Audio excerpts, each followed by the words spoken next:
Hi guys, what's up everyone? This is Gaurav. Welcome back to another video. In this video, I'm going to talk about 6 ways to stand out as an international university applicant.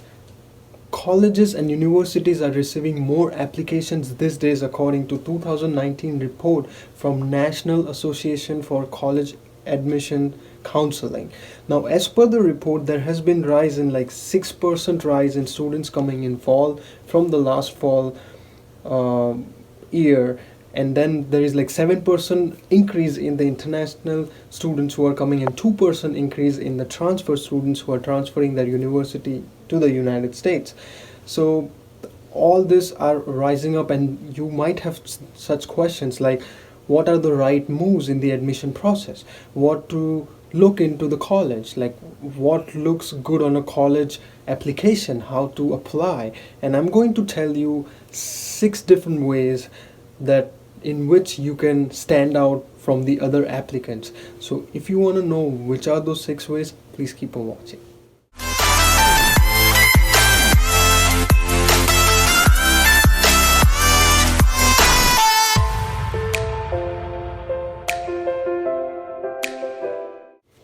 Number 1, develop a short list of schools.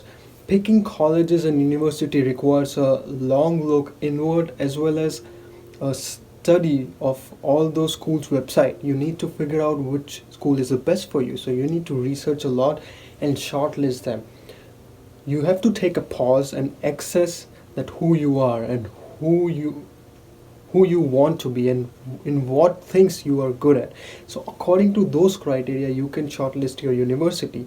At the end, you can take any university you want, but your inner satisfaction, you should be satisfied with that university selection. Now, then consider how your learning style and other preference fit with each of the college's strength. You should have a short list of school ready by spring for the fall semester. So if you're applying for the fall semester, it should be ready by spring. The timing matters because students often have received a standardized test result, know where your GPA stands, know where your GRE and SAT scores are ready or not, and identify up to like 15 colleges, splitting them evenly into 3 different categories.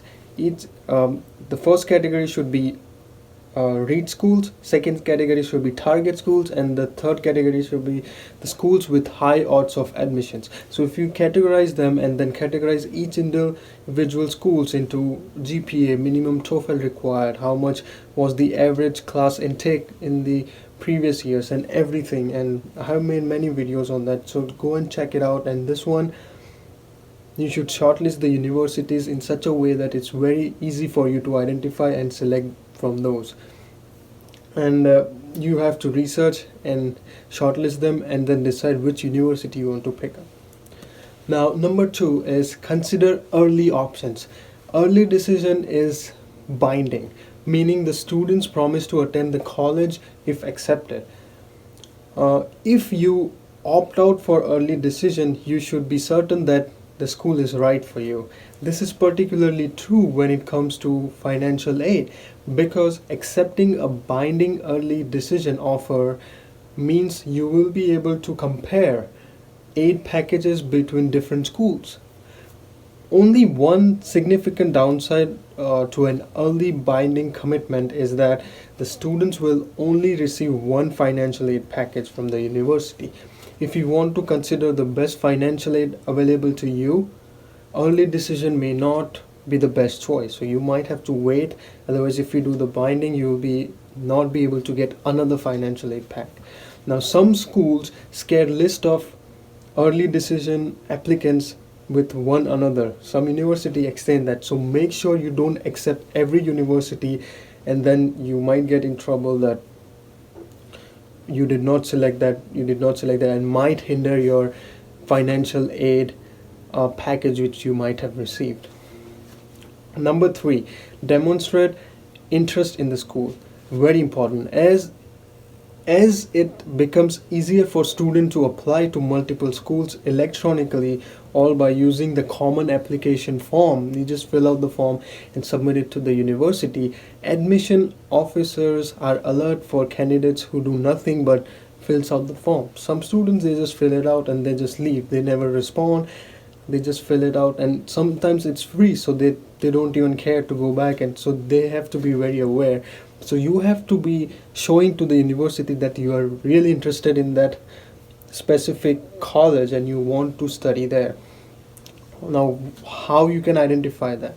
Visiting campus is the best way to get a feel for school and show interest. And if you cannot go, take a virtual tour, and take advantage of local colleges fair and every other options you have got from your contacts or anything. But take a virtual tour, identify what are the points which you like about that school, and show interest to them, to the admission committee, that you are really wanted to get into that school.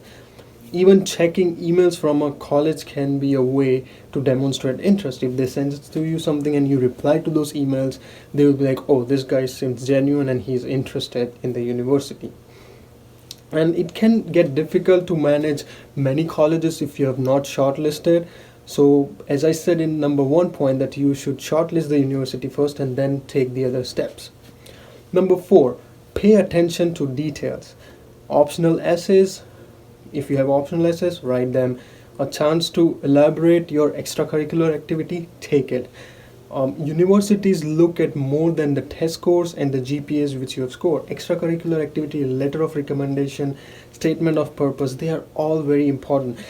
I have made another video in which I have showed that 30% is for test, 30% is for letter of recommendation, and how 100% is divided. Go check that out too. And for the students who bubble, extra effort can be a difference between two applicants, and you have to identify which are the odds of the admissions, and a good letter of recommendation will highly jump up your admission letter from the university. You should demonstrate great commitment, authenticity, integrity, and compassion also stand out. Personal qualities and characters also matter while you're making an application. For example, it's very easy to tell those who volunteer merely to have a service extracurricular activity in their application versus students who are genuinely caring and seeking to make a difference in a very humble way. So they can identify easily, so please take it seriously. Number 5, take the lead. Throughout the college application process, it is crucial to remember that you are running the show and not anyone else. Nobody else can research for you, so you have to be very punctual and you have to research by your own, and you have to take the lead if you are going to college by yourself. It's no parents, nothing. You have to decide on your own. You can take the guidance, but at the end you are the lead and you are the leader of your own career, so you need to guide and drive the wheel. Take charge of creating your list, arranging visits and interviews, and doing the talking and reaching out to the admission office with questions of your own rather than anyone else. Very important points. Be your own leader and guide your car. Number 6, be authentic. Be yourself. Authenticity requires students to find their voice in order to be able to hear their own story.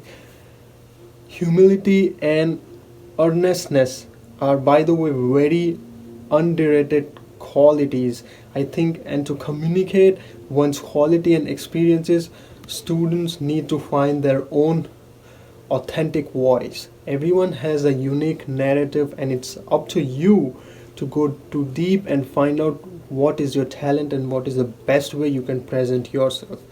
Moreover, good writing is needed to articulate and communicate that narrative well. You might be very good at speaking, but when it comes to writing, you have to express to the university by writing that how you are.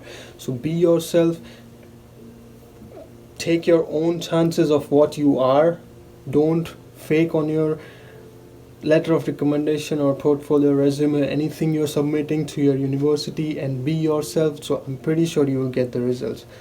So these were the 6 points in which you should consider, and in the way you can stand out from other applicants at the university while you're applying.